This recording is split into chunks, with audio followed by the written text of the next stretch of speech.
사랑하는 성도님들, 오늘 우리가 함께 나눌 이야기는 인류 역사상 가장 놀라운 여인에 관한 것입니다. 그녀의 이름은 마리아.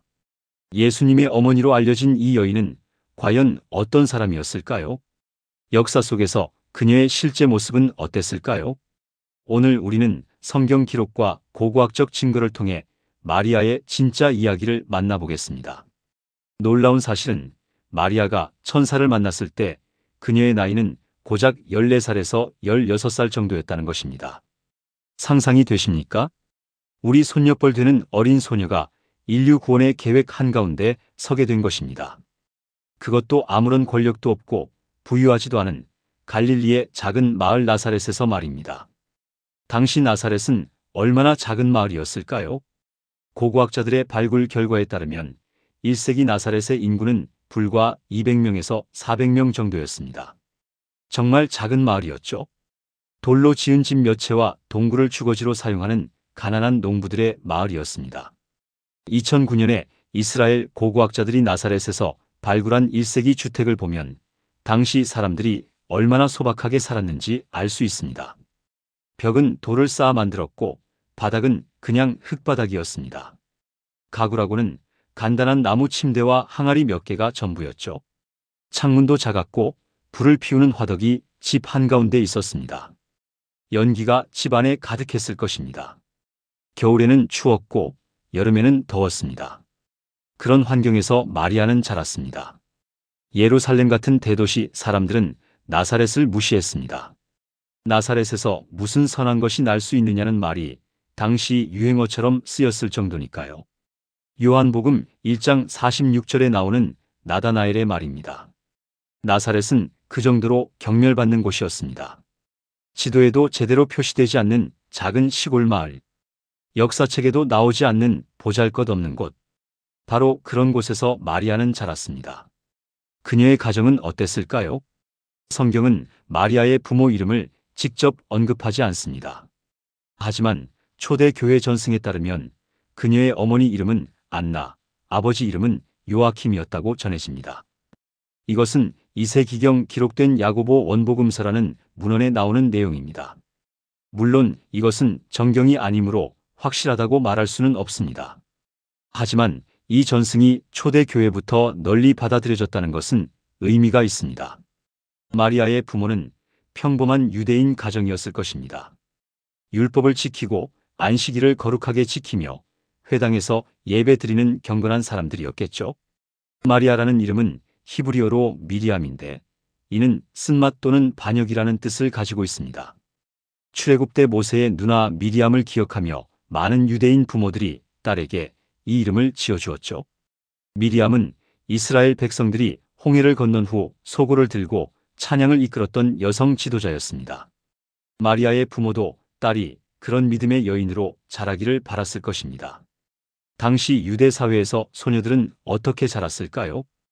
여자아이들은 주로 어머니로부터 교육을 받았습니다. 회당 학교는 남자아이들만 다닐 수 있었거든요. 하지만 경건한 가정에서는 어머니가 딸에게 토라를 가르쳤습니다. 특히 여성들이 지켜야 할 율법들을 철저히 교육했죠. 정결법, 음식법, 안식일 규정 등을 배웠습니다. 또한 집안일도 배워야 했습니다. 물 길어오기, 빵 만들기, 옷감 짜기, 요리하기, 청소하기. 12살이 되면 성인으로 인정받았고 13살에서 14살 사이에 결혼하는 것이 일반적이었습니다. 부모가 신랑감을 정해주는 것이 관습이었죠. 마리아와 요셉의 약혼도 아마 부모들이 주선했을 것입니다. 요셉은 목수였습니다. 그리스어로 텍톤이라는 단어가 사용되는데 이것은 단순히 나무만 다루는 것이 아니라 돌도 다루는 건축 기술자를 의미했습니다. 당시 갈릴리 지방에서는 세포리스라는 도시가 재건축 중이었습니다. 헤롯 안티파스가 이 도시를 자신의 수도로 만들기 위해 대규모 공사를 벌이고 있었죠. 세포리스는 나사렛에서 불과 6km 떨어진 곳이었습니다. 요셉도 아마 그곳 건축 현장에서 일했을 가능성이 큽니다. 그래서 요셉은 가난하기는 했지만 완전히 밑바닥 생활을 한 것은 아니었을 것입니다. 기술이 있으면 일자리를 구할 수 있었으니까요. 마리아는 그런 요셉과 약혼했습니다. 당시 약혼은 오늘날의 약혼과는 달랐습니다. 법적으로는 거의 결혼과 동일한 효력이 있었습니다. 약혼을 파기하려면 이혼 절차를 밟아야 했죠. 하지만 실제 함께 살기 전까지는 약 1년 정도의 약혼 기간이 있었습니다. 이 기간 동안 신부는 부모 집에서 결혼 준비를 했고 신랑은 신혼집을 준비했습니다. 마리아도 그렇게 평범한 결혼을 준비하고 있었을 것입니다. 곧 요셉과 결혼해서 아이를 낳고 평범한 주부로 살겠지. 나사렛에서 평생을 보내겠지. 그렇게 생각했을 것입니다. 하지만 하나님의 계획은 달랐습니다. 어느 날 평범한 하루를 보내던 마리아에게 놀라운 일이 벌어졌습니다. 누가복음 1장 26절부터 27절입니다. 여섯째 달에 천사 가브리엘이 하나님의 보내심을 받아 갈릴리 나사렛이란 동네에 가서 다윗의 자손 요셉이라 하는 사람과 약혼한 처녀에게 이르니 그 처녀의 이름은 마리아라. 천사 가브리엘이 마리아에게 나타났습니다. 가브리엘은 하나님의 특별한 사자였습니다. 다니엘에게도 나타났고 이제 마리아에게 나타난 것입니다. 마리아는 아마 집에서 일상적인 일을 하고 있었을 것입니다. 물을 깃고 있었을 수도 있고 빵을 만들고 있었을 수도 있습니다. 혹은 옷감을 짜고 있었을 수도 있죠. 그런데 갑자기 눈부신 존재가 나타났습니다. 누가복음 1장 28절입니다. 그에게 들어가 이르되 은혜를 입은 자여 평안할지어다. 주께서 너와 함께 하시도다 하니 은혜를 입은 자여. 이 말은 그리스어로 케카리토메네인데 매우 특별한 의미를 가진 단어입니다. 하나님께서 특별히 선택하시고 은혜를 베푸신 자라는 뜻입니다. 마리아는 단순히 운이 좋아서 선택된 것이 아니었습니다. 하나님께서 오랫동안 준비하시고 선택하신 것입니다. 주께서 너와 함께 하시도다. 하나님의 임재가 마리아와 함께 한다는 선언이었습니다. 천사의 이 말을 들은 마리아의 반응은 어땠을까요? 누가복음 1장 29절입니다. 처녀가 그 말에 놀라 이런 인사가 어찌함인가 생각하더니 마리아는 놀랐습니다. 당연한 반응이었습니다. 평범한 10대 소녀에게 갑자기 천사가 나타난 것입니다. 하지만 여기서 우리가 주목해야 할 중요한 점이 있습니다. 마리아는 두려워했지만 동시에 깊이 생각했다는 것입니다. 이런 인사가 어찌함인가 생각하더니 공포에 질려 비명을 지르지 않았습니다. 혼절하지도 않았습니다. 오히려 이 상황의 의미를 파악하려고 애썼죠. 왜 천사가 나에게 왔을까? 은혜를 입은 자라는 말이 무슨 뜻일까? 주께서 나와 함께 하신다는 것은 무엇을 의미할까? 마리아는 생각하는 사람이었습니다. 이것이 마리아의 첫 번째 특징입니다. 냉철한 사고력과 침착함, 감정에만 휩쓸리지 않고 이성적으로 판단하려는 자세. 천사는 계속해서 말을 이었습니다. 누가복음 1장 30절부터 33절입니다. 천사가 이르되 마리아여 무서워하지 말라. 내가 하나님께 은혜를 입었느니라. 보라, 내가 잉태하여 아들을 낳으리니 그 이름을 예수라 하라. 그가 큰 자가 되고 지극히 높으신 이의 아들이라. 일컬어질 것이요 주 하나님께서 그 조상 다윗의 왕위를 그에게 주시리니 영원히 야곱의 집을 왕으로 다스리실 것이며 그 나라가 무궁하리라. 놀라운 말이었습니다. 아이를 잉태할 것이다. 그 아이의 이름은 예수. 그가 지극히 높으신 이의 아들이 될 것이다. 다윗의 왕위에 앉을 것이다. 영원한 왕국을 다스릴 것이다. 이 말을 듣는 마리아의 머릿속은 복잡했을 것입니다. 유대인이라면 누구나 메시아를 기다리고 있었습니다. 로마의 압제에서 벗어나게 해줄 구원자를 바라고 있었죠. 그 메시아가 내 아들이 된다고, 나 같은 평범한 소녀에게서 메시아가 태어난다고, 믿기 어려운 말이었습니다. 하지만 마리아는 천사의 말을 거부하지 않았습니다. 대신 질문을 했습니다. 누가복음 1장 34절입니다. 마리아가 천사에게 말하되 나는 남자를 알지 못하는데 어찌 이 일이 있으리까? 이 질문이 얼마나 중요한지 아십니까? 마리아는 천사의 말을 의심한 것이 아닙니다. 단지 구체적인 방법을 물었을 뿐입니다. 어떻게라고 물었지, 왜 또는 정말입니까? 라고 묻지 않았습니다. 이것은 마리아가 이미 하나님의 뜻을 받아들였다는 증거입니다. 다만 처녀인 자신이 어떻게 아이를 가질 수 있는지 그 방법이 궁금했던 것이죠. 성경을 공부한 소녀였기에 마리아는 알고 있었습니다.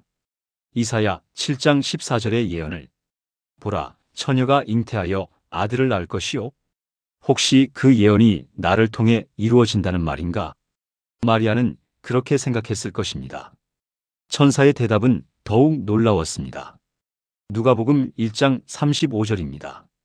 천사가 대답하여 이르되 성령이 내게 임하시고 지극히 높으신 이의 능력이 너를 덮으시리니 이러므로 나실 바 거룩한 이는 하나님의 아들이라 일컬어지리라. 성령으로 잉태한다는 것입니다. 남자를 통하지 않고 하나님의 능력으로 아이를 갖게 된다는 것이죠. 의학적으로 불가능한 일이었습니다. 인간의 상식으로는 이해할 수 없는 일이었습니다. 생물학적으로 말이 되지 않는 일이었죠. 하지만 하나님께는 불가능이 없습니다. 천사는 마리아에게 또 다른 증거를 제시했습니다. 누가복음 1장 36절부터 37절입니다. 보라, 내 친족 엘리사벳도 늙어서 아들을 배었느니라. 본래 임신하지 못한다고 알려진 이가 이미 6달이 되었나니 대저 하나님의 모든 말씀은 능히 하지 못하실 일이 없느니라. 엘리사벳의 임신 소식이었습니다. 엘리사벳은 제사장 사가랴의 아내였습니다. 그녀는 나이가 많아 아이를 가질 수 없는 상태였죠. 하지만 하나님께서 그녀에게 아이를 주셨습니다. 이미 6개월이나 되었다는 것입니다. 천사는 이것을 증거로 제시했습니다.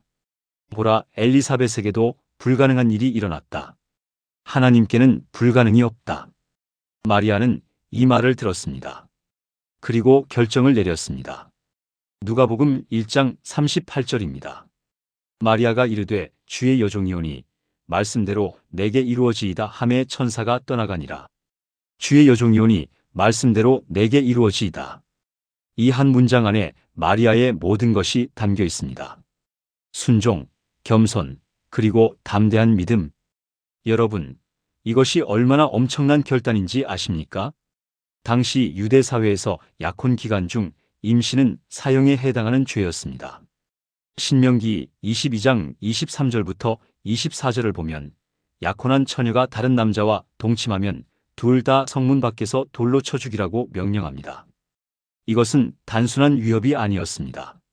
실제로 집행되는 율법이었죠. 마리아는 이것을 알고 있었습니다. 어릴 때부터 회당에서 이 율법을 들어왔으니까요. 자신이 임신 사실을 밝히면 어떤 일이 벌어질지 뻔히 알고 있었던 것입니다. 약혼자 요셉은 어떻게 반응할까요? 배신감을 느끼지 않을까요? 마을 사람들은 뭐라고 할까요? 수군거리고 손가락질하고 멸시하지 않을까요? 가족들은 수치심에 어떻게 할까요? 집안의 명예가 땅에 떨어지는데 참아줄까요? 최악의 경우 돌팔매질로 죽을 수도 있었습니다. 실제로 마을 광장에 끌려나가 사람들이 던지는 돌에 맞아 죽을 수도 있었던 것입니다. 그런데도 마리아는 말씀대로 내게 이루어지이다라고 대답했습니다. 왜 마리아는 이런 결정을 내릴 수 있었을까요? 그녀가 어리석어서가 아니었습니다. 무모해서도 아니었습니다. 오히려 그 반대였죠. 마리아는 하나님을 신뢰했기 때문입니다. 하나님께서 함께 하신다면 어떤 어려움도 이겨낼 수 있다고 믿었기 때문입니다. 그리고 자신의 안전보다 하나님의 뜻이 더 중요하다고 생각했기 때문입니다. 이것이 바로 진정한 믿음입니다. 결과를 계산하지 않고 하나님께 순종하는 것. 자신의 이익보다 하나님의 계획을 우선시하는 것. 14살 소녀가 보여준 이 믿음 앞에서 우리는 겸손해질 수밖에 없습니다. 우리는 얼마나 자주 계산합니까? 이것을 하면 내게 무슨 이익이 있을까? 이것을 하면 내게 손해가 되지 않을까? 사람들이 뭐라고 할까? 우리는 이런 것들을 먼저 생각합니다. 하지만 마리아는 그러지 않았습니다. 단지 말씀대로 이루어지이다라고 말했을 뿐입니다. 천사가 떠난 후 마리아는 어떤 기분이었을까요? 설렘과 두려움이 교차했을 것입니다. 정말 내가 메시아의 어머니가 되는 걸까? 하지만 사람들에게 어떻게 설명하지? 요셉은 믿어줄까? 부모님은 뭐라고 하실까? 수많은 생각이 마리아의 머릿속을 스쳐 지나갔을 것입니다. 그리고 마리아는 결정을 내렸습니다. 우선 나사렛을 떠나기로 한 것입니다. 엘리사벳을 찾아가기로 한 것이죠. 누가복음 1장 39절부터 40절입니다.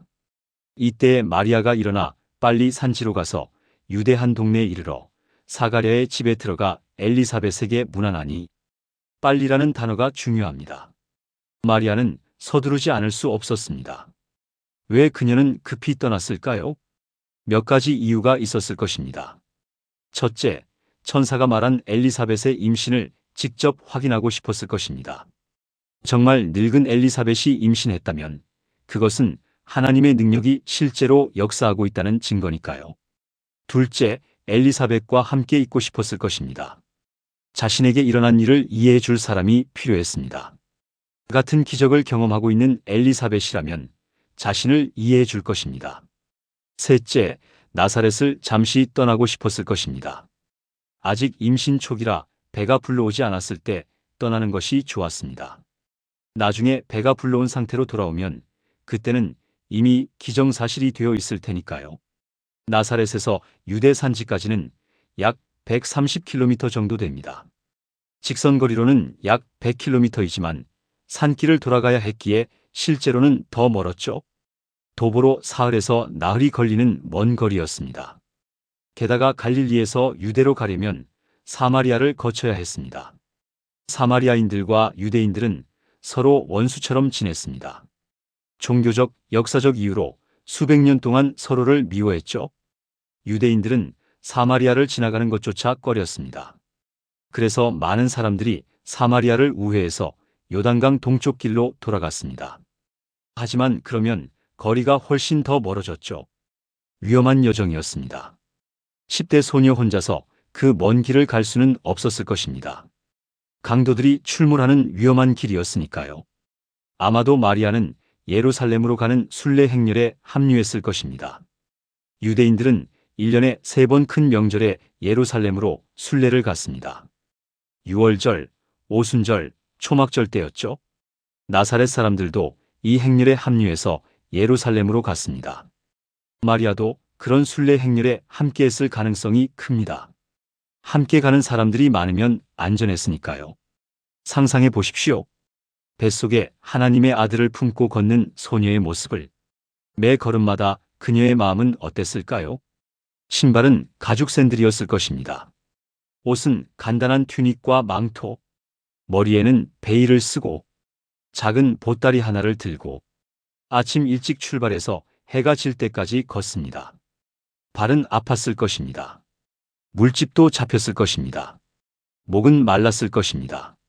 하지만 마리아는 계속 걸었습니다. 첫날 밤은 들판에서 보냈을 것입니다. 순례객들은 보통 마을 근처 들판에서 야영을 했습니다. 담요 하나 깔고 누워서 밤하늘의 별을 보며 잠들었을 것입니다. 밤에는 추웠습니다. 이른 아침 이슬이 옷을 적셨을 것입니다. 둘째 날도 걷고 셋째 날도 걸었습니다. 고갯길을 넘고 계곡을 건너고 마을을 지나갔습니다. 그렇게 사흘을 걸어서 드디어 유대 산지에 도착했습니다. 사가랴와 엘리사벳이 사는 마을이었죠. 성경은 정확한 마을 이름을 밝히지 않지만 전통적으로 아인 카림이라는 마을로 알려져 있습니다. 예루살렘에서 서쪽으로 약 7km 떨어진 산지 마을입니다. 오늘날도 그곳에 가면 엘리사벳의 집터로 전해지는 곳에 교회가 세워져 있습니다.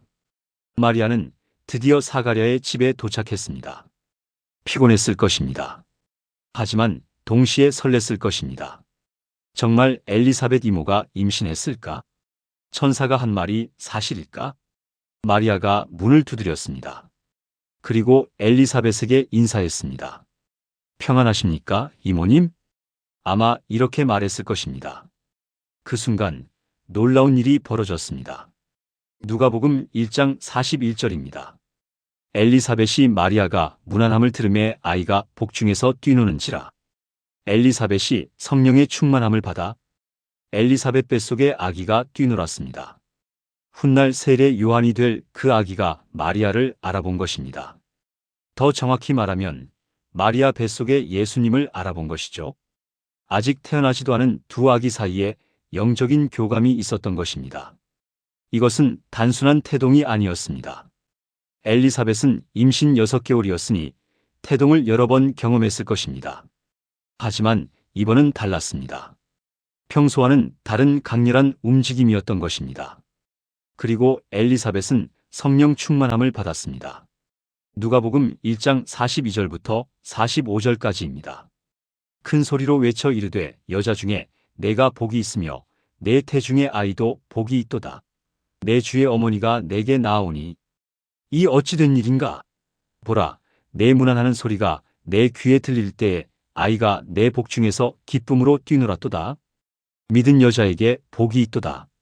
주께서 그에게 하신 말씀이 반드시 이루어지리라. 엘리사벳은 성령으로 모든 것을 알았습니다. 마리아가 메시아를 잉태했다는 것을, 마리아에게 일어난 기적을, 하나님의 계획을, 내 주의 어머니가 내게 나아오니. 엘리사벳은 마리아를 내 주의 어머니라고 불렀습니다. 이것은 마리아 뱃속의 아기가 메시아, 곧 주님이라는 고백입니다. 나이 많은 엘리사벳이 젊은 마리아를 이렇게 높이는 것은 파격적인 일이었습니다. 당시 문화에서는 나이가 곧 권위였으니까요. 하지만 엘리사벳은 영적인 진실을 알았습니다. 마리아가 메시아의 어머니가 될 것을, 믿은 여자에게 복이 있도다. 엘리사벳은 마리아의 믿음을 축복했습니다. 천사의 말을 믿고 순종한 마리아의 믿음을 높이 평가한 것이죠. 이 순간 마리아는 확신했을 것입니다. 내게 일어난 일이 정말 하나님께로부터 온 것이구나. 나 혼자만 아는 비밀을 엘리사벳 이모도 성령으로 알고 계시네. 천사가 한 말이 모두 사실이었어. 안도감이 밀려왔을 것입니다. 외롭지 않다는 것을 알았으니까요. 하나님께서 자신을 혼자 두지 않으셨다는 것을 알았으니까요. 그리고 마리아는 찬송을 부르기 시작했습니다. 누가복음 1장 46절부터 55절까지 우리가 마리아의 찬가 또는 라틴어로 마그니피카시라고 부르는 아름다운 노래입니다. 내 영혼이 주를 찬양하며 내 마음이 하나님 내 구주를 기뻐하였음은 그의 여종의 비천함을 돌보셨습니다. 보라, 이제 후로는 만세에 나를 복이 있다 일컬으리로다. 능하신 이가 큰 일을 내게 행하셨으니 그 이름이 거룩하시며 긍휼하심이 두려워하는 자에게 대대로 이르는도다. 그의 팔로 힘을 보이사 마음의 생각이 교만한 자들을 흩으셨고 권세 있는 자를 그 위에서 내리치셨으며 비천한 자를 높이셨고 줄이는 자를 좋은 것으로 배불리셨으며 부자는 빈손으로 보내셨도다. 그 종 이스라엘을 도우사 긍휼히 여기시고 기억하시되 우리 조상에게 말씀하신 것과 같이 아브라함과 및 그 자손에게 영원히 하시리로다. 이 찬송은 정말 놀랍습니다. 14살 소녀의 입에서 나온 말이라고는 믿기 어려울 정도로 깊이가 있습니다. 이 찬송을 자세히 보면 몇 가지 중요한 사실을 발견하게 됩니다. 첫째, 마리아는 구약 성경을 매우 잘 알고 있었습니다. 이 찬송은 사무엘상 2장의 한나의 기도와 매우 유사합니다. 또한 시편 여러 편의 표현들이 녹아 있습니다. 이사야, 미가 등 선지서의 내용도 반영되어 있죠. 마리아가 어릴 때부터 성경을 얼마나 열심히 배우고 암송했는지 알 수 있습니다. 둘째, 마리아는 하나님의 성품을 깊이 이해하고 있었습니다. 하나님은 교만한 자를 낮추시고 겸손한 자를 높이시는 분, 부자를 빈손으로 보내시고 가난한 자를 배불리시는 분, 권세 있는 자를 내리치시고 비천한 자를 높이시는 분, 이것이 하나님의 방식이라는 것을 마리아는 알고 있었습니다. 셋째, 마리아는 자신을 결코 높이지 않았습니다. 그의 여종의 비천함을 돌보셨습니다. 자신을 여종, 즉 종이라고 불렀습니다. 그리고 자신의 비천함을 고백했습니다. 메시아의 어머니가 되는 영광스러운 위치에 있으면서도 교만하지 않았던 것입니다. 넷째, 마리아는 하나님의 구원 역사를 이해하고 있었습니다. 아브라함에게 하신 약속을 기억하셨습니다. 이스라엘을 도우시는 하나님의 신실하심을 알았습니다. 대대로 이어지는 하나님의 긍휼을 깨달았습니다. 이런 신학적 통찰을 가진 14살 소녀라니 정말 놀랍지 않습니까? 이것은 마리아가 우연히 선택된 것이 아니라는 증거입니다. 하나님께서는 이미 오래전부터 마리아를 준비시키셨던 것입니다. 경건한 가정에서 자라게 하시고 성경을 배우게 하시고 깊은 신앙을 갖게 하셨던 것이죠. 마리아는 엘리사벳의 집에서 석 달을 머물렀습니다. 누가복음 1장 56절입니다. 마리아가 석 달쯤 함께 있다가 집으로 돌아가니라. 왜 하필 석 달이었을까요? 누가복음 1장 57절을 보면 답이 나옵니다. 엘리사벳이 해산할 기한이 차서 아들을 낳으니 마리아가 돌아간 직후 엘리사벳이 아이를 낳았다는 것입니다. 즉 마리아는 엘리사벳이 아이를 낳을 때까지 함께 있었던 것입니다. 세례 요한의 탄생을 직접 지켜본 것이죠. 그 석 달 동안 마리아와 엘리사벳은 무엇을 했을까요? 함께 기도했을 것입니다. 하나님의 계획에 대해 이야기 나눴을 것입니다. 뱃속의 아기들에 대해 이야기했을 것입니다. 내 아들은 내 아들의 길을 예비하는 자가 될 거야. 엘리사벳이 말했을 것입니다. 그리고 내 아들은 세상을 구원하실 메시아가 되실 거야. 두 여인은 서로를 위로하고 격려했을 것입니다. 엘리사벳은 마리아보다 나이가 많았으니 인생의 선배로서 조언도 해주었을 것입니다. 힘들 때가 있을 거야. 사람들이 너를 이해하지 못할 때도 있을 거야. 하지만 하나님께서 함께 하신다는 것을 잊지 마라. 마리아에게 그 석 달은 정말 소중한 시간이었을 것입니다. 혼자였다면 견디기 힘들었을 텐데 엘리사벳이 함께 해주었으니까요. 이것이 바로 하나님의 배려였습니다. 마리아를 혼자 두지 않으신 것이죠. 그 석 달 동안 마리아의 배도 불러오기 시작했을 것입니다. 임신 3개월이 되면 배가 조금씩 나오기 시작합니다. 마리아는 자신의 변화하는 몸을 보며 실감했을 것입니다. 정말 내 안에 아기가 자라고 있구나. 정말 이 모든 것이 현실이구나. 엘리사벳이 아들을 낳았습니다. 마리아는 그 기쁜 순간을 함께 했을 것입니다. 아기의 첫 울음소리를 들었을 것입니다. 저 아기가 자라서 내 아들의 길을 예비하는 선지자가 되겠구나. 마리아는 그렇게 생각했을 것입니다. 아기의 이름은 요한으로 지어졌습니다. 하나님은 은혜로우시다는 뜻입니다. 정말 은혜였습니다. 늙은 엘리사벳에게 아이를 주신 것도 은혜였고 마리아에게 동반자를 주신 것도 은혜였습니다. 하지만 이제 마리아는 나사렛으로 돌아가야 했습니다. 피할 수 없는 현실과 마주해야 했죠. 약혼자 요셉에게 임신 사실을 알려야 했습니다. 마을 사람들의 시선을 감당해야 했습니다. 가족들에게 설명해야 했습니다. 마리아는 두려웠을 것입니다.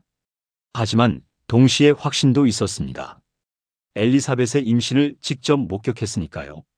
하나님께서 불가능한 일을 하실 수 있다는 것을 직접 경험했으니까요.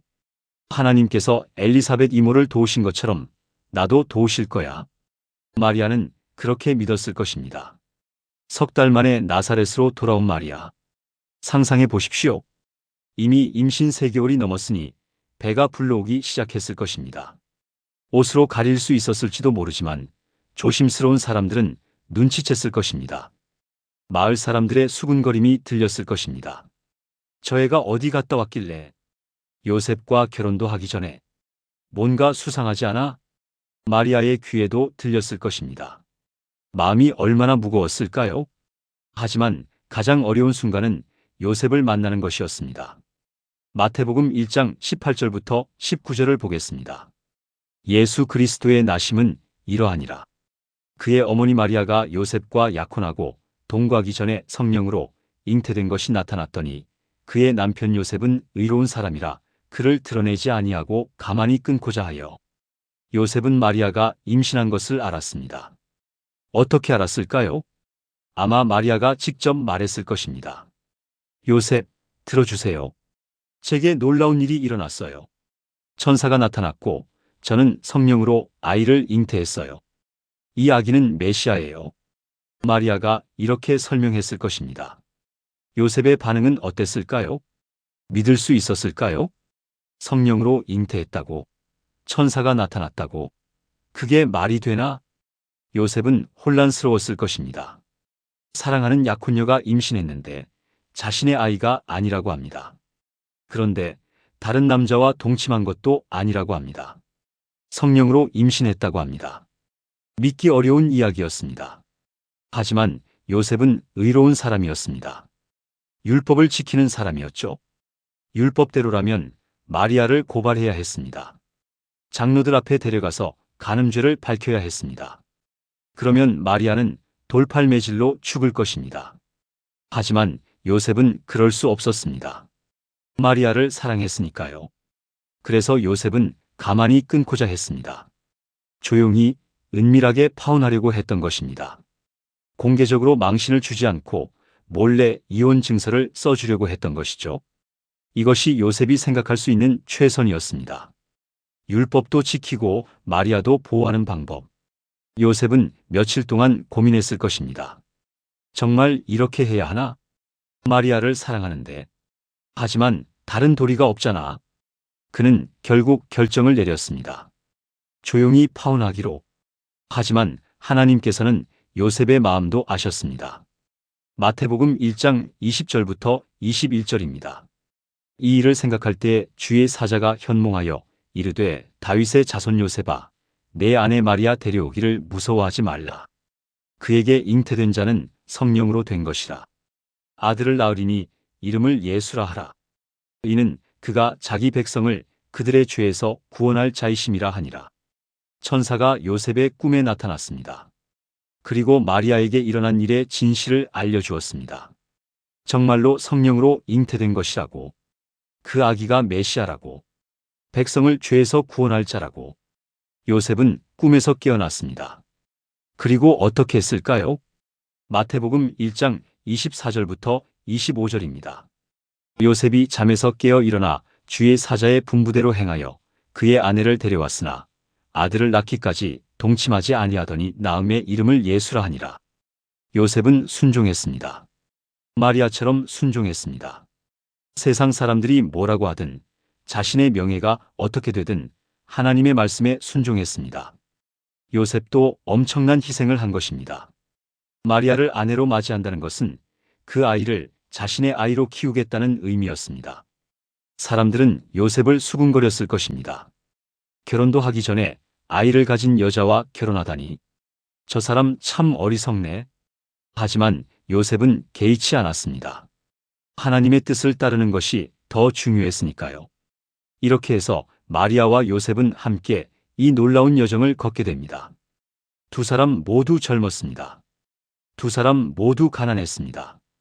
두 사람 모두 평범한 사람들이었습니다. 하지만 두 사람 모두 하나님께 순종하는 마음을 가진 사람들이었습니다. 그것이 그들을 특별하게 만들었습니다. 시간이 흘러 마리아의 배는 점점 더 불러왔습니다. 해산할 날이 가까워졌습니다. 그런데 바로 그때 로마 황제로부터 놀라운 소식이 전해졌습니다. 누가복음 2장 1절부터 3절입니다. 이때 가이사 아우구스투스가 영을 내려 천하로 다 호적하라 하였으니 이 호적은 구레뇨가 수리아 총독되었을 때에 처음 한 것이라. 모든 사람이 호적하러 각각 고향으로 돌아가매 황제 아우구스투스가 인구조사 명령을 내렸습니다.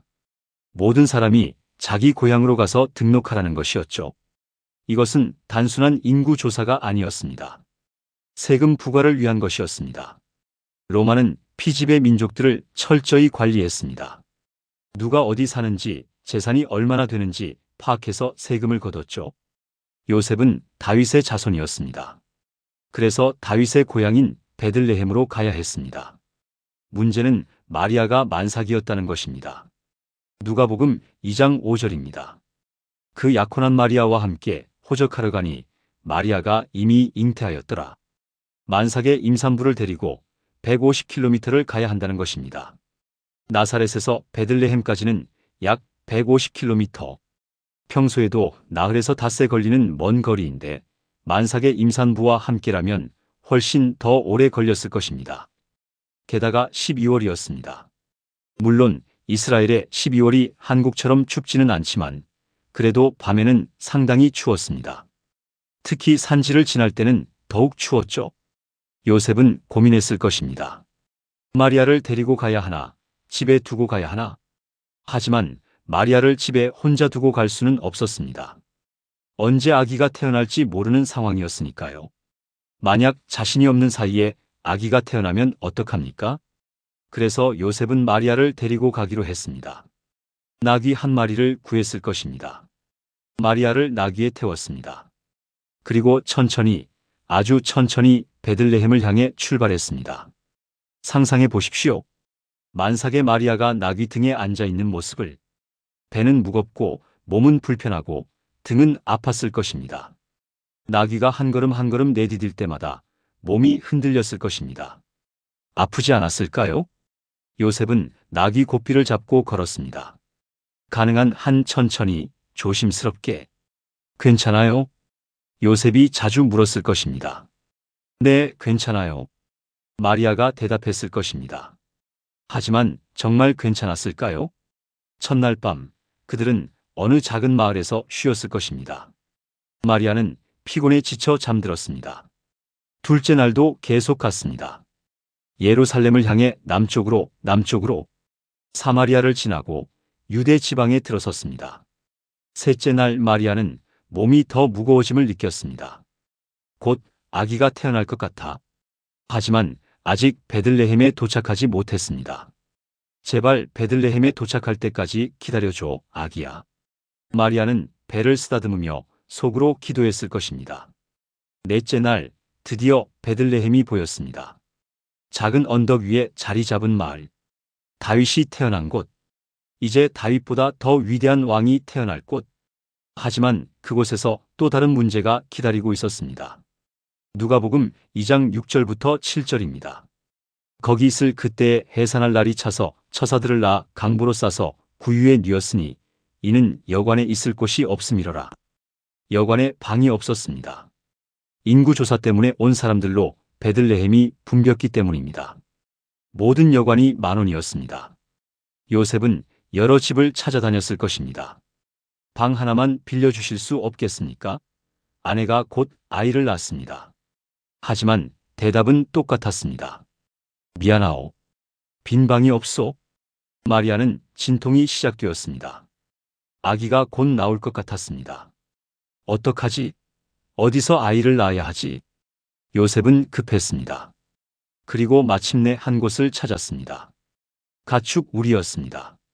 고고학자들이 베들레헴에서 발굴한 1세기 주거지를 보면 많은 집들이 동굴을 활용했습니다. 사람들은 위층에서 살고 동굴 부분은 가축을 키우는 곳으로 사용했죠. 마리아가 아이를 낳은 곳도 아마 그런 곳이었을 것입니다.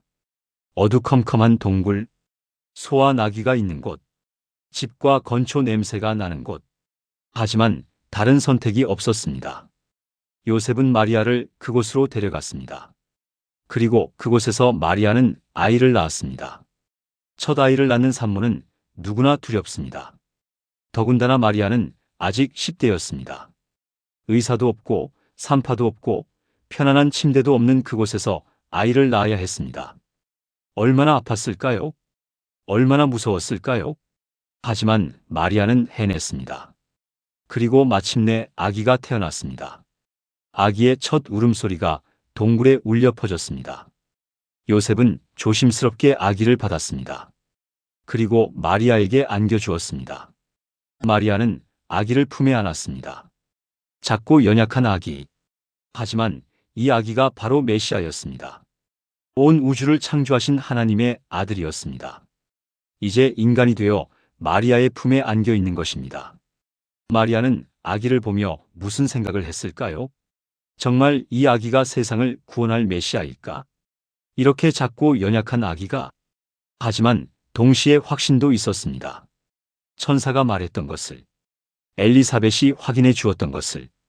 그래, 이 아기는 특별한 아기야. 하나님의 아들이야. 요셉은 강보를 가져왔습니다. 마리아는 아기를 강보로 둘둘 쌌습니다. 그리고 아기를 어디에 눕혔을까요? 구유였습니다. 구유는 가축이 먹이를 먹는 돌 여물통이었습니다. 그것을 깨끗이 씻고 건초를 깔아 아기 침대로 사용한 것입니다. 생각해 보십시오. 온 우주를 창조하신 하나님의 아들이 가축 우리에서 태어났습니다.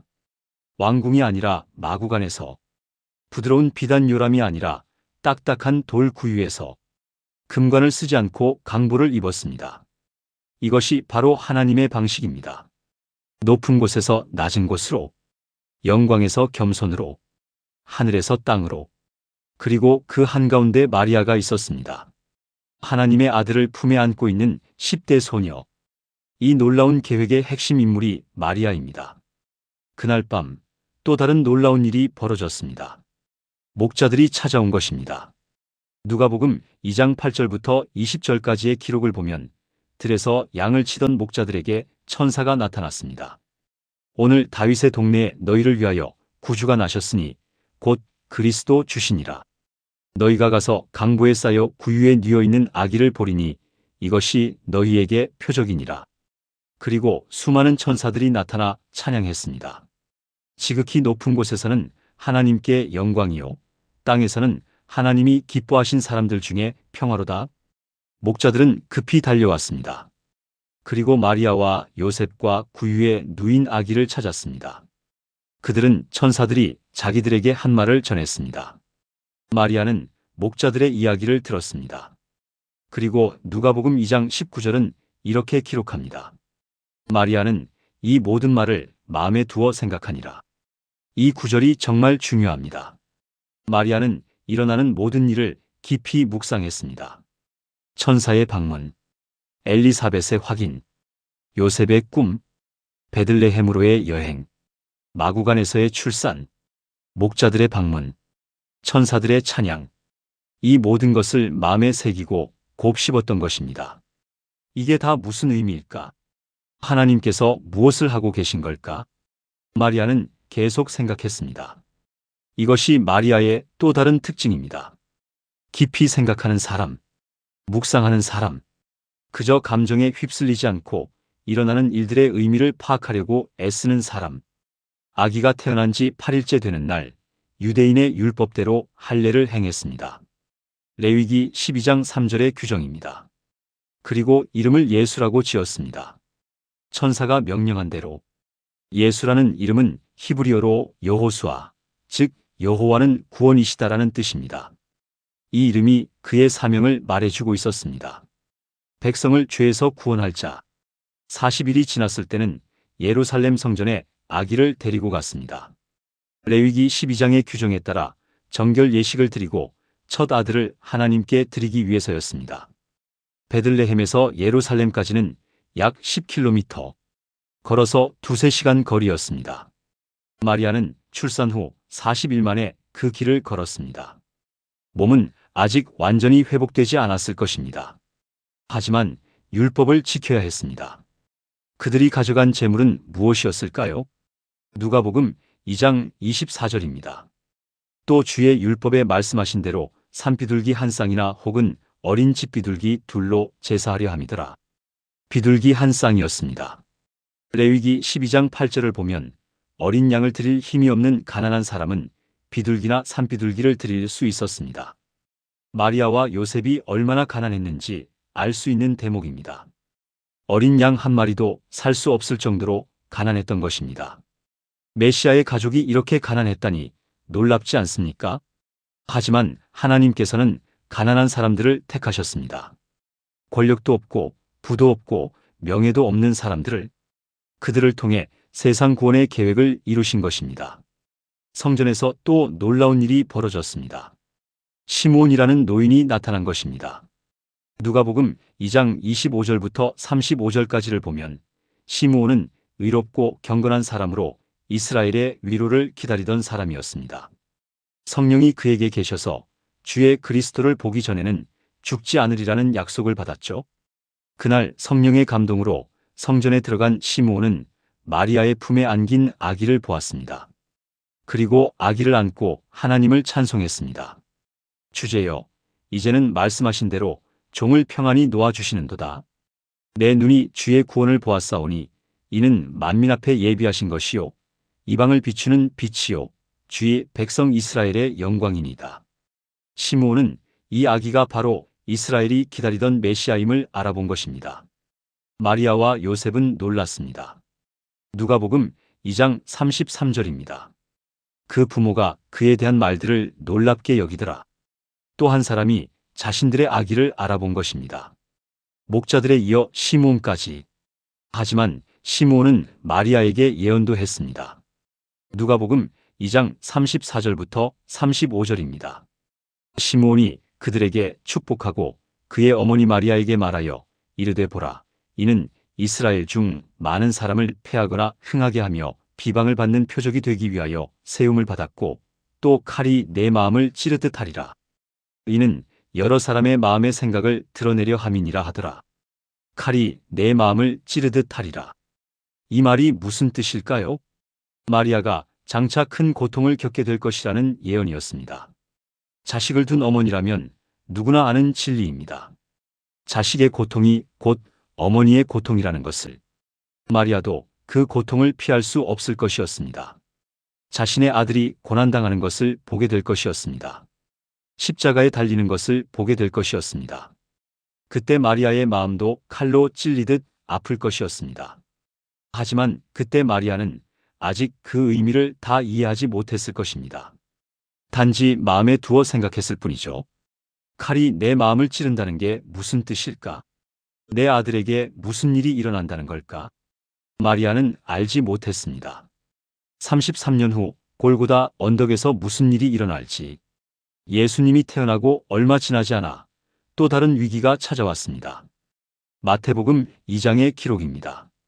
동방에서 박사들이 예루살렘에 왔습니다. 유대인의 왕으로 나신 이가 어디 계시냐? 우리가 동방에서 그의 별을 보고 그에게 경배하러 왔노라. 이 소식을 들은 헤롯 왕은 심히 불안해했습니다.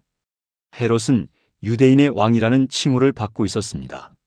로마 황제가 그에게 준 칭호였죠. 하지만 이제 새로운 유대인의 왕이 태어났다고 합니다.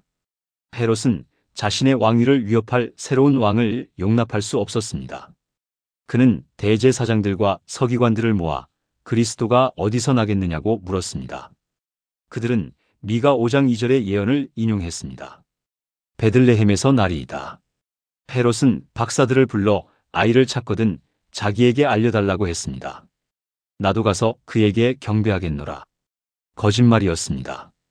경배하러 가는 것이 아니라 죽이러 가려는 것이었죠. 박사들은 베들레헴으로 가서 아기를 찾았습니다. 그리고 황금과 유황과 몰약을 예물로 드렸습니다. 하지만 하나님께서 꿈에 박사들에게 헤롯에게 돌아가지 말라고 경고하셨습니다.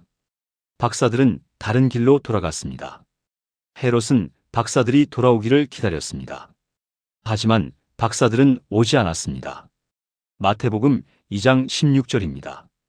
이에 헤롯이 박사들에게 속은 줄 알고 심히 노하여 사람을 보내어 베들레헴과 그 모든 지경 안에 있는 사자를 박사들에게 자세히 알아본 그때를 기준하여 2살부터 그 아래로 다 죽이니 베들레헴의 모든 2살 이하 남자아이들을 죽이라는 명령이었습니다. 상상할 수 없는 잔인함이었습니다. 베들레헴은 작은 마을이었지만 그래도 수십 명의 아기들이 죽었을 것입니다. 어머니들의 비명이 마을에 울려 퍼졌을 것입니다. 내 아기를, 내 아기를. 예레미야 31장 15절의 예언이 이루어진 것입니다. 라마에서 슬퍼하며 크게 통곡하는 소리가 들리니 라헬이 그 자식을 위하여 애곡하는 것이라. 그가 자식이 없으므로 위로받기를 거절하였도다. 하지만 하나님께서는 마리아의 아이를 보호하셨습니다. 마태복음 2장 13절입니다. 그들이 떠난 후에 주의 사자가 요셉의 꿈에 나타나 이르되 헤롯이 아기를 찾아 죽이려 하니 일어나 아기와 그의 어머니를 데리고 애굽으로 피신하여 내가 내게 이르기까지 거기 있으라 하시니 애굽으로 피난하라는 명령이었습니다. 요셉은 즉시 순종했습니다. 한밤중에 일어나 마리아와 아기를 데리고 애굽으로 떠났습니다. 또다시 피난길이었습니다. 애굽까지는 약 400km가 넘는 거리였습니다. 갓난아기를 데리고 가기에는 너무나 먼 여정이었죠. 게다가 애굽은 외국 땅이었습니다. 언어도 문화도 사람들도 낯선 곳. 마리아는 또다시 고향을 떠나 피난길에 올라야 했습니다. 얼마나 힘들었을까요? 갓 낳은 아기를 품에 안고 사막을 건너는 그 길이 밤에는 추웠고 낮에는 더웠습니다. 시나이 사막을 건너야 했습니다. 황량한 사막길. 물도 부족하고 먹을 것도 부족했을 것입니다. 아기는 계속 울었을 것입니다. 배고프다고, 목마르다고. 마리아는 아기에게 젖을 물렸습니다. 하지만 마리아 자신도 영양 상태가 좋지 않았을 것입니다. 제대로 먹지 못했으니까요. 쉴 곳도 변변치 않았을 것입니다. 밤에는 들판에서 자거나 대상여관에서 잤을 것입니다. 그렇게 일주일, 2주일을 걸어서 드디어 애굽에 도착했습니다. 아마도 나일 강 삼각주 지역에 정착했을 것입니다. 그곳에는 유대인 공동체가 있었습니다. 이미 수백 년 전부터 많은 유대인들이 애굽에 살고 있었죠. 마리아와 요셉도 그 공동체에 합류했을 것입니다. 애굽에서 얼마나 오래 머물렀을까요? 성경은 정확한 기간을 말하지 않습니다. 다만 헤롯이 죽을 때까지 거기 있었다고 기록합니다. 헤롯은 기원전 4년에 죽었습니다. 예수님이 기원전 6년이나 5년경에 태어났다고 추정하면 아마 1년에서 2년 정도 애굽에 있었을 것으로 보입니다. 그 기간 동안 마리아는 어떻게 살았을까요? 요셉은 목수였으니 어디서든 일을 해서 생계를 유지할 수 있었을 것입니다. 건축 일, 가구 만드는 일, 수리하는 일. 애굽에도 그런 일이 필요했을 테니까요. 마리아는 집안일을 돌보며 아기를 키웠겠죠. 낯선 땅에서의 삶이 쉽지는 않았을 것입니다. 언어도 달랐습니다. 애굽 사람들은 콥트어를 사용했습니다. 풍습도 달랐습니다. 음식도 달랐습니다. 하지만 그들은 함께였습니다. 요셉과 마리아, 그리고 아기 예수, 서로를 의지하며 어려움을 이겨냈을 것입니다. 마리아는 아기를 키우며 무슨 생각을 했을까요? 이 아기가 정말 이스라엘을 구원할 메시아일까? 지금은 피난 중인데 언제 고향으로 돌아갈 수 있을까? 하지만 마리아는 하나님을 신뢰했습니다. 하나님께서 지금까지 보호하셨으니 앞으로도 보호하실 것이라고 믿었습니다. 드디어 헤롯이 죽었다는 소식이 들렸습니다. 천사가 다시 요셉의 꿈에 나타났습니다.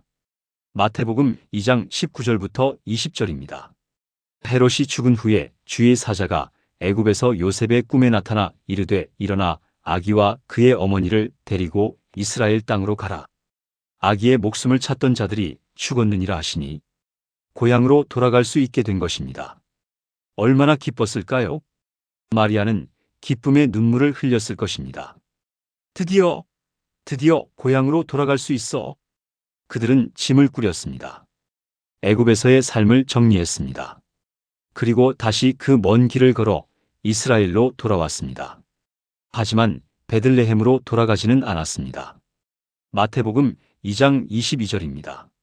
아켈라오가 그의 아버지 헤롯을 이어 유대의 임금됨을 들고 거기로 가기를 무서워하더니 꿈에 지시하심을 받아 갈릴리 지방으로 떠나가. 헤롯의 아들 아켈라오가 유대를 다스리고 있었기 때문입니다. 아켈라오도 아버지 헤롯처럼 잔인한 사람이었습니다. 그래서 안전하지 않았습니다. 대신 갈릴리 지방으로 갔습니다. 마태복음 2장 23절입니다. 나사렛이란 동네에 가서 사니 이는 선지자로 하신 말씀의 나사렛 사람이라 칭하리라 하심을 이루려 함이로라. 이렇게 해서 마리아의 가족은 다시 나사렛에 정착했습니다. 집으로 돌아온 것입니다. 친척들과 친구들이 있는 곳으로. 마리아는 얼마나 안도했을까요? 이제 안전해. 이제 평화롭게 아기를 키울 수 있어. 그리고 예수님은 나사렛에서 자라셨습니다. 누가복음 2장 40절입니다. 아기가 자라며 강하여지고 지혜가 충만하며 하나님의 은혜가 그의 위에 있더라. 예수님의 유년 시절에 대해 성경은 많이 기록하지 않습니다. 하지만 우리는 상상할 수 있습니다. 마리아가 얼마나 정성껏 예수님을 키웠을지.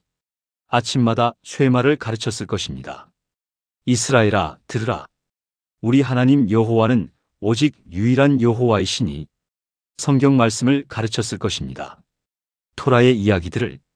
아브라함, 이삭, 야곱의 이야기. 모세와 출애굽의 이야기.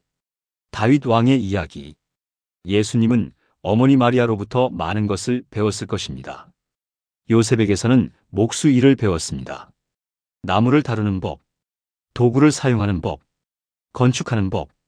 예수님은 아버지를 도와 일했을 것입니다. 함께 나무를 자르고 대패질하고 가구를 만들었을 것입니다. 마리아는 그 모습을 지켜보며 무슨 생각을 했을까요? 이 아이가 정말 세상을 구원할 메시아일까? 지금은 평범한 목수의 아들처럼 보이는데 때로는 의심이 들었을지도 모릅니다. 일상이 반복되면서 천사의 방문이 마치 꿈처럼 느껴졌을지도 모릅니다. 하지만 마리아는 기억했습니다. 천사의 말을, 엘리사벳의 확인을, 목자들의 방문을, 시므온의 예언을, 이 모든 것을 마음에 두어 생각했습니다. 그리고 기다렸습니다. 하나님께서 때가 되면 모든 것을 드러내실 것을 믿으면서 마리아는 예수님 외에 다른 자녀들도 낳았습니다. 마가복음 6장 3절을 보면 예수님의 동생들 이름이 나옵니다. 이 사람이 마리아의 아들 목수가 아니냐? 야고보와 요셉과 유다와 시몬의 형제가 아니냐? 그 누이들이 우리와 함께 여기 있지 아니하냐? 야고보, 요셉, 유다, 시몬, 4명의 아들들입니다. 그리고 누이들도 있었습니다. 적어도 2명 이상이었을 것입니다. 마리아는 적어도 7명의 자녀를 둔 어머니였던 것입니다. 얼마나 바쁜 나날이었을까요?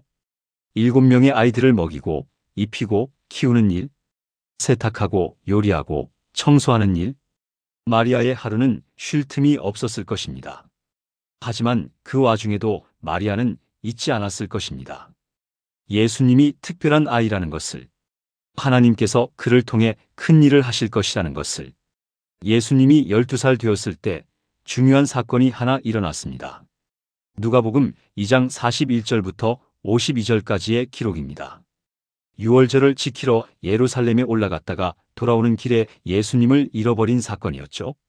하루를 가다가 친척과 아는 사람 중에서 찾았으나 만나지 못했습니다. 마리아와 요셉은 얼마나 놀랐을까요? 12살 아이를 잃어버렸으니 말입니다. 급히 예루살렘으로 되돌아가서 사흘 만에 성전에서 예수님을 찾았습니다. 예수님은 선생들 중에 앉아서 듣기도 하고 묻기도 하고 계셨습니다. 듣는 사람들은 다 그 지혜와 대답을 놀랍게 여겼습니다. 12살 소년이 율법학자들과 토론하고 있었던 것입니다. 누가복음 2장 48절, 마리아의 말을 들어보십시오. 아이야, 어찌하여 우리에게 이렇게 하였느냐? 보라, 내 아버지와 내가 근심하여 너를 찾았노라. 이 말 속에 마리아의 마음이 다 담겨 있습니다. 안도감, 그리고 약간의 서운함. 왜 우리를 이렇게 걱정시켰니? 어머니로서의 자연스러운 반응이었습니다. 하지만 예수님의 대답은 마리아가 예상하지 못한 것이었습니다. 누가복음 2장 49절입니다. 어찌하여 나를 찾으셨나이까? 내가 내 아버지 집에 있어야 될 줄을 알지 못하셨나이까? 예수님은 하나님을 내 아버지라고 부르셨습니다. 그리고 성전을 내 아버지 집이라고 하셨죠. 12살 소년의 입에서 나온 말이라고 믿기 어려운 대답이었습니다. 예수님은 이미 자신의 정체성을 알고 계셨던 것입니다. 자신이 하나님의 아들이라는 것을, 자신의 사명이 무엇인지. 누가복음 2장 50절입니다. 그 부모가 그가 하신 말씀을 깨닫지 못하더라. 마리아도 이해하지 못했습니다. 하지만 그녀는 무엇을 했을까요? 누가복음 2장 51절 후반부입니다. 그의 어머니는 이 모든 말을 마음에 두니라. 또다시 마음에 두었습니다. 이해하지 못하지만 기억했습니다. 언젠가 그 의미를 깨달을 날이 올 것을 믿으면서 이후 약 18년의 세월이 흘렀습니다. 성경은 이 기간에 대해 거의 침묵합니다. 다만 누가복음 2장 51절부터 52절이 이렇게 말합니다. 예수께서 함께 내려가사 나사렛에 이르러 순종하여 받드시더라. 그 어머니는 이 모든 말을 마음에 두니라. 예수는 지혜와 키가 자라가며 하나님과 사람에게 더욱 사랑스러워 가시더라. 예수님은 나사렛에서 부모에게 순종하며 자랐습니다. 지혜와 키가 자랐습니다. 하나님과 사람에게 사랑받았습니다. 그 18년 동안 마리아는 무엇을 했을까요? 평범한 어머니로 살았을 것입니다. 하지만 항상 마음 한구석에는 알고 있었을 것입니다. 이 아들이 언젠가는 떠날 것이라는 것을, 자신의 사명을 이루러 갈 것이라는 것을. 그리고 드디어 그 시간이 왔습니다. 예수님이 30세가 되었을 때 공생애를 시작하신 것입니다. 요한복음 2장에 기록된 가나의 혼인잔치 사건을 보겠습니다. 예수님과 제자들 그리고 마리아가 한 혼인잔치에 초대받았습니다. 가나는 나사렛에서 약 14km 떨어진 마을이었습니다. 가까운 이웃이었죠. 아마 마리아가 아는 사람의 결혼식이었을 것입니다. 그런데 잔치 도중 포도주가 떨어지는 문제가 생겼습니다. 당시 문화에서 이것은 큰 수치였습니다. 혼인잔치는 보통 일주일 동안 계속되었습니다. 포도주가 떨어진다는 것은 손님들을 제대로 대접하지 못한다는 뜻이었죠. 신랑 집안의 명예가 땅에 떨어지는 일이었습니다. 마리아가 이 문제를 알았습니다. 아마 잔치를 준비하는 일을 도왔을 것입니다. 그래서 포도주가 떨어진 것을 먼저 알게 되었을 것입니다. 그리고 예수님께 말했습니다. 요한복음 2장 3절입니다. 포도주가 떨어졌나이다. 간단한 말이었지만 그 속에는 기대가 담겨 있었습니다. 당신이 뭔가 할 수 있지 않을까? 마리아는 30년 동안 예수님을 지켜봤습니다. 이 아들이 특별한 존재라는 것을 알고 있었습니다. 이제 때가 된 것 같았습니다. 하지만 예수님의 대답은 뜻밖이었습니다. 요한복음 2장 4절입니다. 여자여, 나와 무슨 상관이 있나이까? 내 때가 아직 이르지 아니하였나이다. 여자여라는 호칭에 놀라실 수도 있습니다. 하지만 이것은 당시의 정중한 호칭이었습니다. 문제는 내 때가 아직 이르지 않았다는 말씀이었습니다. 아직 기적을 행할 때가 아니라는 뜻이었죠. 마리아는 어떻게 반응했을까요? 요한복음 2장 5절입니다. 그의 어머니가 하인들에게 이르되 너희에게 무슨 말씀을 하시든지 그대로 하라 하니라. 놀라운 반응입니다. 마리아는 예수님께서 무엇을 하실지 몰랐습니다. 언제 하실지도 확실하지 않았습니다. 하지만 그녀는 확신했습니다. 예수님께서 뭔가 하실 것이라고. 30년을 기다린 믿음이었습니다. 그래서 하인들에게 예수님의 말씀대로 순종하라고 했던 것입니다. 그리고 예수님은 첫 번째 기적을 행하셨습니다. 물을 포도주로 바꾸신 것이죠. 도랑아리 6개에 물을 가득 채우게 하셨습니다. 한 항아리에 2~3통씩 들어갔으니 총 500리터가 넘는 양이었습니다. 그리고 그것을 포도주로 바꾸셨습니다. 연회장은 그 포도주를 맛보고 놀랐습니다. 지금까지 내놓은 포도주보다 훨씬 좋은 포도주였으니까요. 이 순간 마리아는 무슨 생각을 했을까요? 드디어 시작되는구나. 30년을 기다린 그 순간이. 내 아들이 이제 자신의 사명을 시작하는구나. 기쁨과 동시에 두려움도 있었을 것입니다. 시몬의 예언이 생각났을 것입니다. 칼이 내 마음을 찌르듯 하리라. 이제 그 길이 시작된 것입니다. 예수님의 공생의 기간 동안 마리아가 어디 있었는지 성경은 많이 기록하지 않습니다. 예수님은 집을 떠나 갈릴리 전역을 다니며 복음을 전하셨습니다. 마리아는 나사렛에 있었을 것입니다. 다른 자녀들을 돌보며. 하지만 가끔 예수님을 찾아갔을 것입니다. 마가복음 3장 31절부터 35절을 보면 예수님이 가르치실 때 마리아와 동생들이 밖에서 예수님을 찾는 장면이 나옵니다. 사람들이 예수님께 말했습니다. 보소서, 당신의 어머니와 동생들이 밖에서 찾나이다. 예수님은 이렇게 대답하셨습니다. 누가 내 어머니이며 동생들이냐? 그리고 둘러앉은 자들을 보시며 말씀하셨습니다. 내 어머니와 내 동생들을 보라. 누구든지 하나님의 뜻대로 행하는 자가 내 형제요, 자매요, 어머니이니라. 이 말씀이 마리아에게 어떻게 들렸을까요? 서운했을 수도 있습니다. 나는 당신을 낳고 키운 어머니인데. 하지만 마리아는 이해했을 것입니다. 예수님의 사명이 혈육을 넘어서는 것이라는 것을. 예수님은 단순히 자신의 아들이 아니라 온 세상의 구주라는 것을. 그리고 드디어 그 끔찍한 날이 왔습니다. 예수님께서 십자가에 달리신 날. 시몬이 예언했던 칼이 내 마음을 찌르듯 하리라는 말씀이 이루어지는 날이었습니다. 요한복음 19장 25절입니다. 예수의 십자가 곁에는 그 어머니와 이모와 글로바의 아내 마리아와 막달라 마리아가 섰는지라.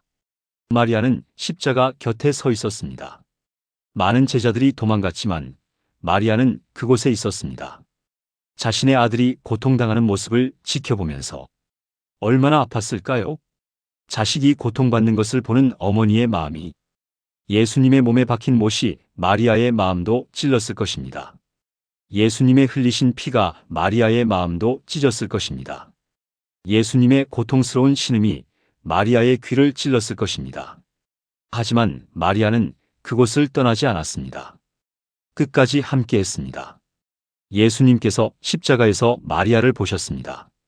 그리고 사랑하는 제자 요한도 보셨죠. 요한복음 19장 26절부터 27절입니다.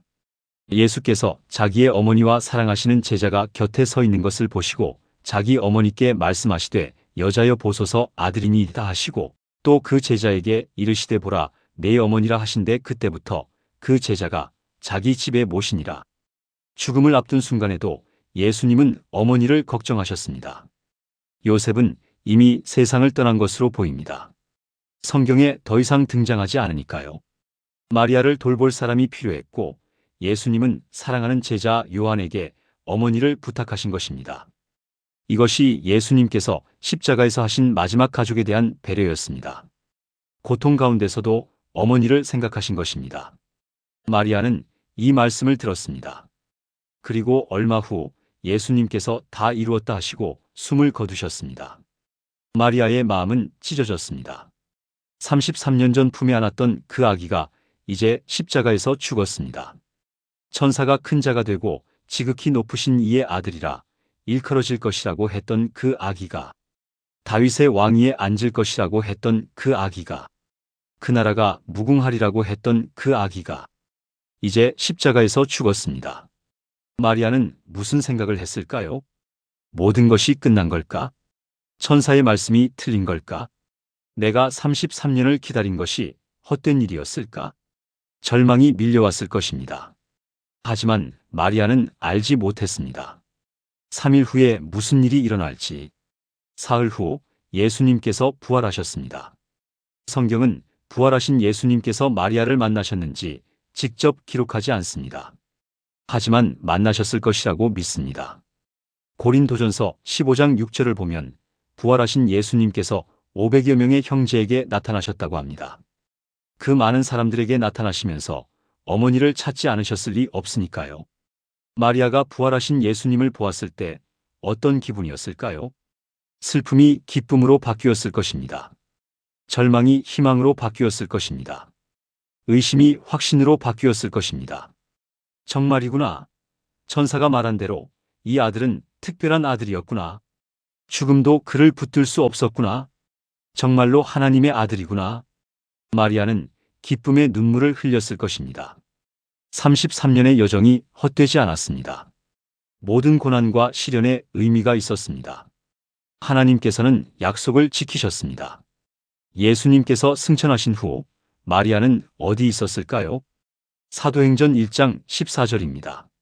이 사람들이 여자들과 예수의 어머니 마리아와 예수의 아우들과 더불어 마음을 같이하여 오로지 기도에 힘쓰더라. 마리아는 초대 교회 공동체의 일원이었습니다. 다른 믿음의 사람들과 함께 기도하며 성령을 기다렸습니다. 예수님의 형제들도 함께 있었습니다. 아마 부활하신 예수님을 만난 후 그들도 믿게 되었을 것입니다. 그리고 오순절날 성령이 임하셨을 때 마리아도 그곳에 있었을 것입니다. 자신의 아들이 약속하신 성령을 직접 체험했을 것입니다. 성령의 능력으로 방언을 말하고 담대히 복음을 전했을 것입니다. 이후 마리아의 삶에 대해 성경은 더 이상 기록하지 않습니다. 초대 교회 전승에 따르면 마리아는 요한과 함께 에베소에서 살다가 그곳에서 세상을 떠났다고 합니다. 일부 전승은 예루살렘에서 세상을 떠났다고도 하죠. 정확한 것은 알 수 없습니다. 하지만 중요한 것은 마리아가 어디서 죽었느냐가 아닙니다. 그녀가 어떻게 살았느냐입니다. 사랑하는 성도님들, 마리아의 삶을 돌아보면 몇 가지 중요한 특징이 보입니다. 첫째, 순종입니다. 천사의 말을 들었을 때 말씀대로 내게 이루어지이다라고 대답한 순종. 결과가 어떻게 될지 몰라도 하나님께 맡기는 순종.